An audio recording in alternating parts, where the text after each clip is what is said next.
Baruch Hashem, nous sommes rentrés dans les 30 jours avant Pessah. Or, ce qu'il faut savoir, c'est qu'il y a une lumière toute particulière qui se répand pendant ces 30 jours.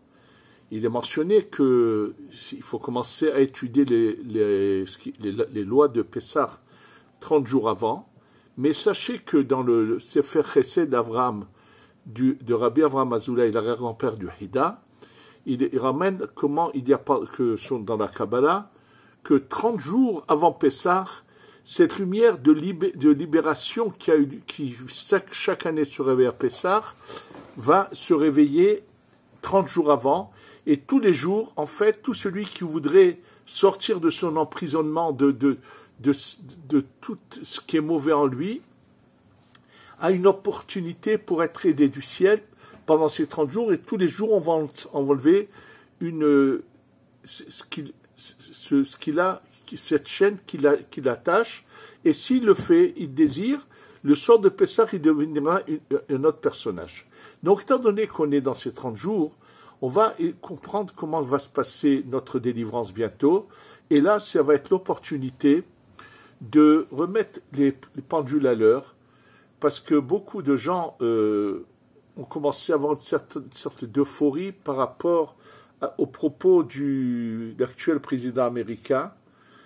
Et sachez qu'en aucun cas, nous devons imaginer un instant qu'il y a quelqu'un ici qui nous veut du bien. Et je vais vous le prouver, vous l'expliquer pourquoi je vous dis cela. D'abord, il faut savoir une chose. Ce qui est marqué dans les commentaires sur Pessah.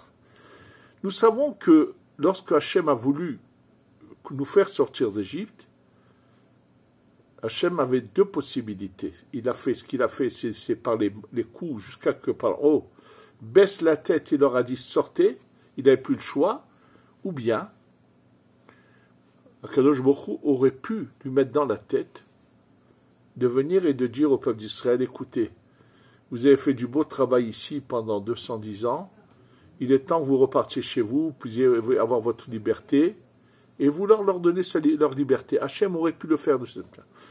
Pourquoi? Je vous dis, c'est plusieurs commentateurs qui le ramènent. Pourquoi Hachem n'a pas voulu que ça se passe ainsi? Il ne voulait qu'en aucun cas on se sente redevable aux Égyptiens ou à Pharaon. Donc Hachem ne voulait absolument pas que ça se passe de cette manière, mais ça devait se passer de quelle manière? C'est que d'ordonner des coups sur tout le mal qu'ils ont fait et nous faire sortir avec la tête haute. Or, sachez que la délivrance que nous attendons à tous les instants qui est en train d'arriver, et je vais ouvrir une parenthèse, c'est marqué dans le Zohar que par la sagesse de la Kabbalah, c'est par ça qu'on sortira du galout de l'exil. Or, je peux vous dire une chose.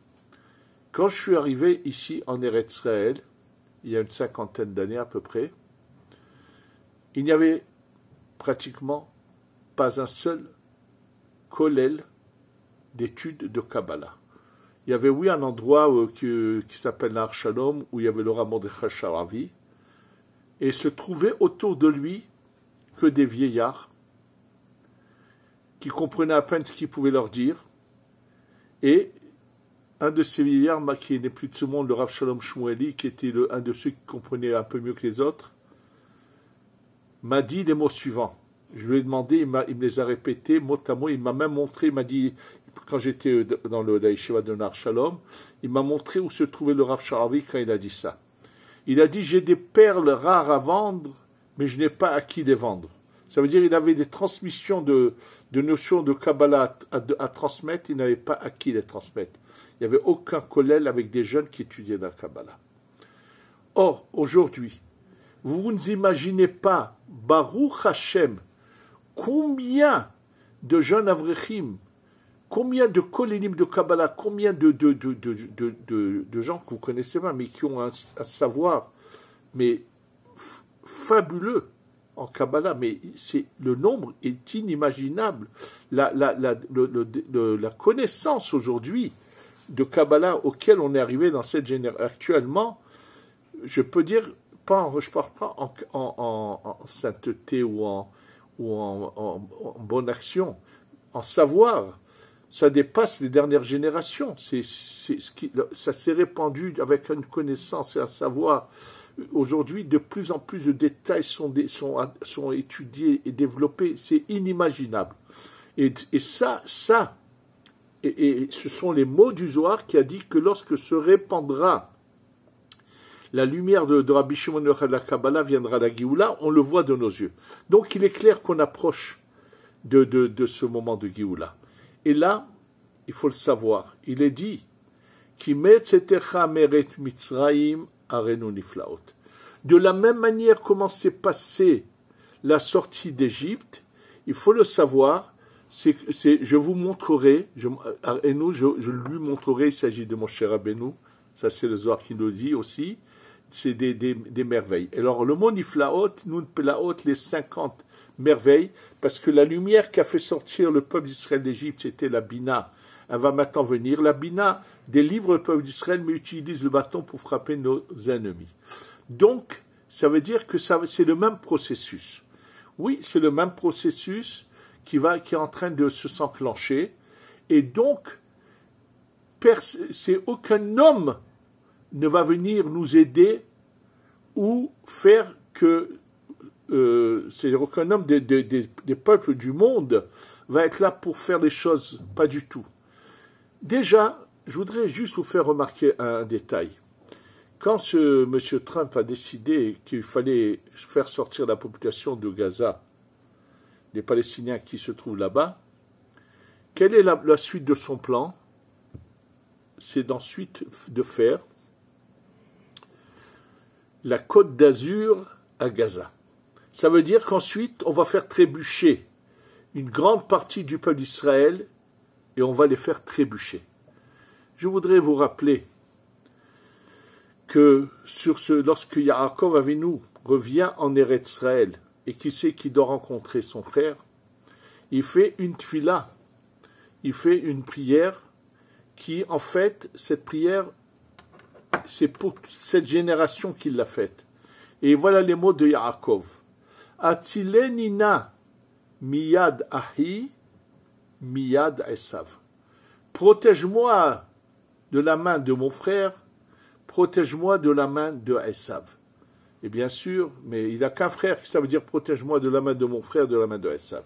Ça veut dire, attention, protège-moi lorsque mon frère vient en Esav, c'est comme Hitler, mais il a commencé par dire l'autre côté, protège-moi de Esav lorsqu'il vient comme un frère. Ça, c'est un danger qui est encore plus grand parce qu'il va me provoquer une assimilation. Les gens oublient qu'il y a eu une Shoah en silence aux États-Unis. S'il n'y avait pas eu cette assimilation, un Américain qui m'a dit que sur des bases qui ont été fondées sur le nombre de Juifs qu'il y avait au départ, combien il aurait dû y avoir de Juifs aujourd'hui aux États-Unis par rapport à d'autres minorités qui ont gardé leur identité, à combien ils sont arrivés. Et je vous dis, quelqu'un de très sérieux qui était d'origine des États-Unis, c'est pas lui, c'est des études qui ont été faites, il m'a dit le chiffre que vous allez pas imaginer qu'aurait dû y avoir aujourd'hui aux États-Unis 30 millions de Juifs. Oui, 30 millions de Juifs. Ça a été une étude sérieuse qui a été faite. Et malheureusement, pas seulement qu'il n'y a plus les 2 millions de Juifs qu'il devrait y avoir dont on parle, l'assimilation a fait un désastre. Donc, il faut faire attention lorsqu'il vient en tant que frère, et ça, les gens, je ne sais pas pourquoi, ont pris une euphorie lorsqu'il a dit qui il est lui. Il a beaucoup parlé, mais dans les faits, même de toute façon, on n'a pas besoin, nous on a Hachem, Hachem va prendre le bâton et va frapper, il faut que vous le sachiez, premièrement. Deuxièmement, pourquoi il ne faut pas rentrer dans cette euphorie? Je voudrais vous citer ce qui est marqué dans Michelet et ce que dit là-dessus la Gemara dans Masechet Baba Batra. Dans Michelet, il est dit Vehesed leumim hatat. La bonté que font les peuples, c'est une faute. C'est comme ça veut dire. Et là, la Gemara dans Masechet Baba Batra, Daf Yud Bet, page 10 et page 12, la Gemara explique que lorsqu'ils font des choses, c'est ou pour s'enorgueillir, ou avec des intentions. Donc, surtout, ne rentrons pas dans cette euphorie qui est complètement fausse. Il faut de nouveau le savoir. Encore un signe de notre délivrance.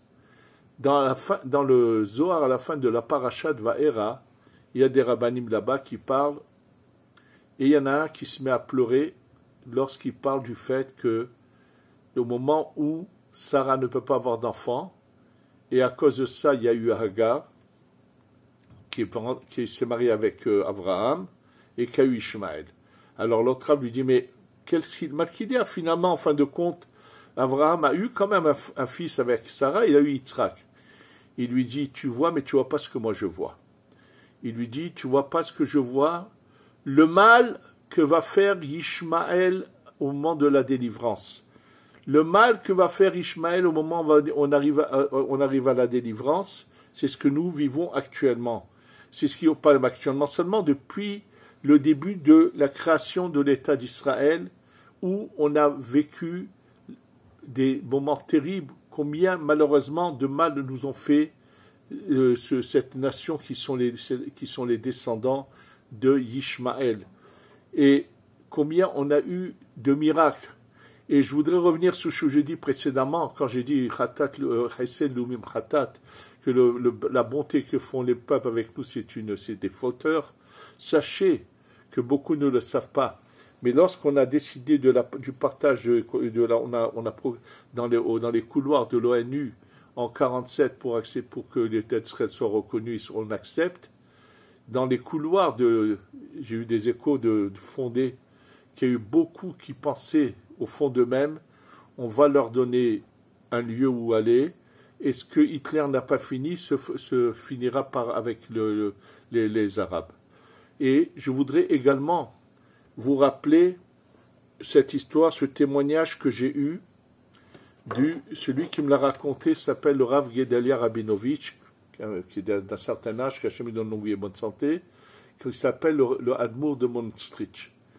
Il m'a dit que lorsqu'il était à Washington, il a eu l'occasion de rencontrer un vendeur de boissons et alcoolisés et poissons quelconques qui était juste à côté des bureaux de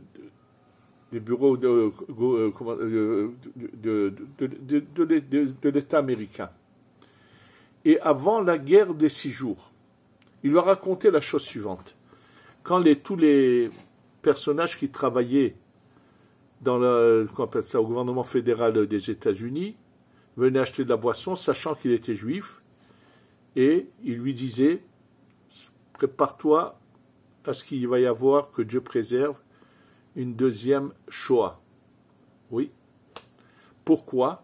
Il lui a dit, cette fois, les États-Unis n'ont pas l'intention de venir à l'aide d'Israël avant 67, alors qu'Israël était à ce moment-là entouré par toutes les nations arabes qui venaient la combattre, puisque même les Irakiens avaient envoyé des unités de leur armée en Jordanie. Et lui, c'était un juif qui n'était pas spécialement pratiquant, mais il leur a répondu, nous, on a notre Dieu, et vous allez voir ce que notre Dieu va faire. Et eux lui riaient au nez. Pour eux, il lui annonçait que pour eux, c'était une évidence qu'il y allait avoir une catastrophe de nouveau, que Dieu préserve. Et ils lui ont dit, cette fois, l'Amérique ne bougera pas. Et quand les miracles inimaginables, il y en a eu énormément, beaucoup, je ne sais pas si quelqu'un pourra un jour tout raconter, le nombre de miracles qu'il y a pu y avoir. Je peux vous en citer juste un qui vient de me revenir en tête, qu'a raconté le Rav Ben Sion Abba Shaul, qui a dit que lorsque lui, avec le Rav Ovadia Yosef, lorsque la guerre avait commencé, et les Israéliens ne pensaient pas que la Jordanie allait tout de suite entrer en guerre, et ils n'avaient pas prévu vraiment de quelque chose devant les Jordaniens à Jérusalem, et comment un obus qui avait été qui avait éclaté près de l'endroit où eux se cachaient, avait déclenché un incendie, et comment tout d'un coup, un autre obus fait sauter une canalisation d'eau, et cette eau éteint le feu. Je vous dis, c'est un détail, mais il y a eu des miracles sont inimaginables ce qui s'est passé pendant la guerre des 6 jours. Ça veut dire qu'il faut savoir que Akadosh Baruch Hu était là et eux n'ont pas bougé, mais c'est Hachem qui nous a sauvés. Et quand je vous dis ce personnage a dit, après la guerre, leur a dit, alors voyez qu'on a eu un Dieu, ils n'avaient rien à dire. Donc il faut qu'on sache une chose, que aujourd'hui il se passe des événements et il faut savoir que ces événements vont commencer à se réaliser très vite. C'est que petit à petit on va voir. Ah oui, j'étais en train d'abord de vous dire que ce qui est marqué, que le mal qu'on va subir de cette nation de Ishmaël, c'est pour ça que ce Rav pleurait du fait que Agar avait mis au monde Ishmaël, et c'est pour ça qu'actuellement encore on est en train de vivre la barbarie de ces bâtards que je vous ai dit que ce mélange de l'Europe avec l'Orient au moment des croisés, et que malheureusement comment on appelle ça, ils sont tous en puissance des gens du Hamas, tout Gaza, et que si on les rasait, on n'aurait rien à regretter. C'est comme si on allait raser 2 millions d'Hitlériens. Il faut le savoir, absolument.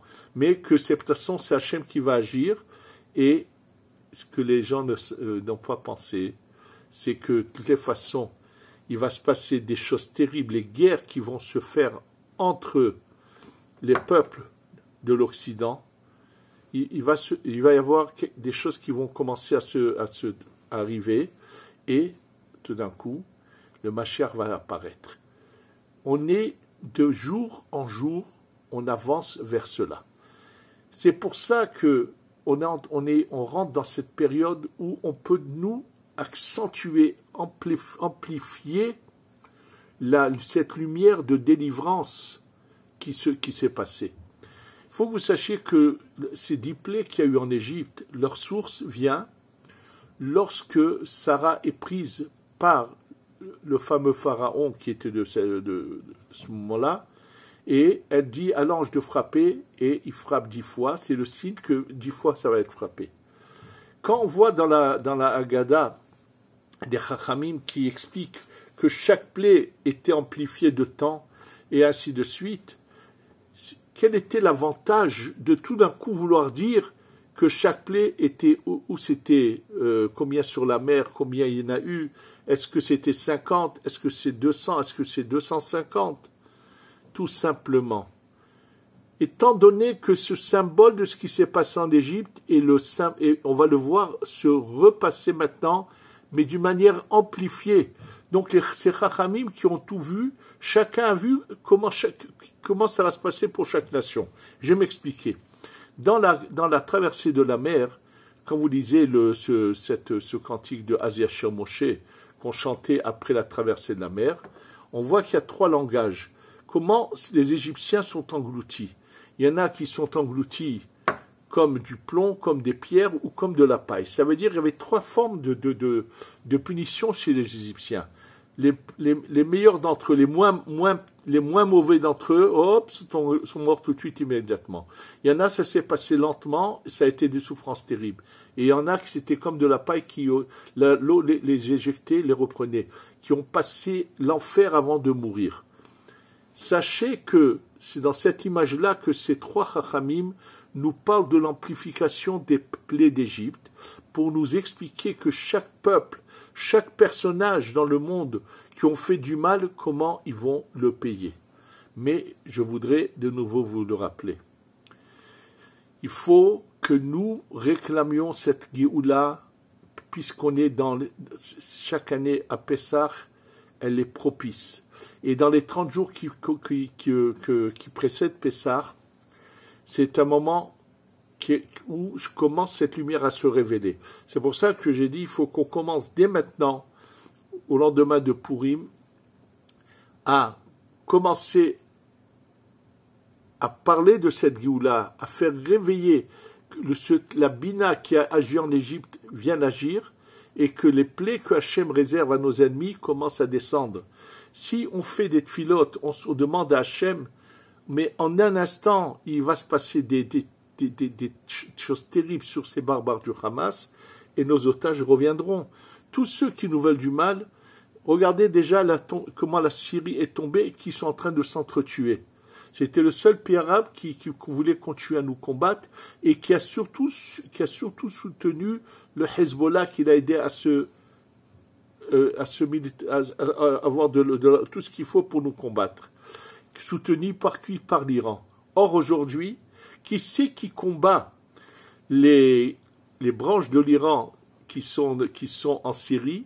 C'est eux-mêmes, une partie des Syriens sont en train, et vous avez vu que ces derniers jours, combien de massacres il y a eu là-bas, et ça veut dire, c'est Hachem nous montre, je veux faire que le combat se passe entre eux. C'est marqué l'Égypte avec l'Égypte. J'ai fait que entre eux, ils s'entretuent. Ça est un signe évident que Hachem est en train d'agir. Et sachez que ce qui s'est passé en Syrie va continuer à s'étendre partout. Et maintenant, l'actuel régime syrien va aller combattre ce qui reste du Hezbollah et tout ce qu'ils avaient en Syrie, mais même sur le Liban lui-même. Hachem est en train de faire les choses. Donc on n'a besoin ni de Trump ni de personne. Et vous allez voir qu'en Europe même, on n'est pas loin d'une guerre terrible en Europe. Et je pense que les Juifs devraient comprendre qu'il y a une chose qu'il leur reste à faire, c'est de plier bagage. Et que on arrive bientôt à la descente du Beth Amikdash. Je vous répète, je suis choqué quand je vois ces communautés aux États-Unis qui ont des plans sur je ne sais pas combien d'années, où je ne sais pas dans quelle mesure ils attendent le Mashiach et dans quelle mesure ils croient au Mashiach. Et des gens, entre guillemets, orthodoxes. Il faut comprendre qu'il y a eu un malheur qui s'est passé, c'est lorsqu'il y a eu des gens de notre peuple qui ont complètement chaviré et ont totalement déformé des paroles de nos sages pour empêcher cet élan de sionisme du retour en Eretz Israël, alors que c'est complètement faux. Toutes les bases sur lesquelles ils se sont fondés se sont avérées complètement fausses, et malheureusement, ça a servi de prétexte à beaucoup pour continuer à vouloir rester dans la Gola, dans l'exil. Que chacun comprenne qu'il a une part dans cette possibilité de déclencher le processus et qu'il soit immédiat, que ce Pessah nous soyons déjà au Beth Amikdash. Il faut que chacun réclame dans sa tefila tous les jours Vetehezena enenu beshubcha letzion berachamim, ramène-nous en vitesse à Sion, et le penser. Sachez qu'en Allemagne, lorsque le mouvement de la réforme a commencé, et qu'ils ont commencé, ils n'ont pas annulé les prières, attention, non, mais ils ont commencé à les modifier. Quelle était la première phrase que ce mouvement d'émancipation a retirée de la prière? Cette phrase de retourner à Sion. Ils se sentaient plus allemands que juifs. Et malheureusement, la claque monumentale qu'ils ont reçue ensuite par l'Allemagne, par Hitler. Donc il est temps que chacun se réveille, qu'on se mette à penser et à demander et à tout faire pour revenir dans la maison de papa qui veut que ses enfants reviennent à la maison, et qu'on va tous demander à Hachem de nous envoyer, de nous faire descendre le Beth Amikdash au plus tôt, pour que ce Pessah, nous soyons tous réunis à Yerushalayim à manger l'agneau pascal, qu'on ait la Geoula Shlema Shtavo Bimera Beyamenu, Amen ve Amen.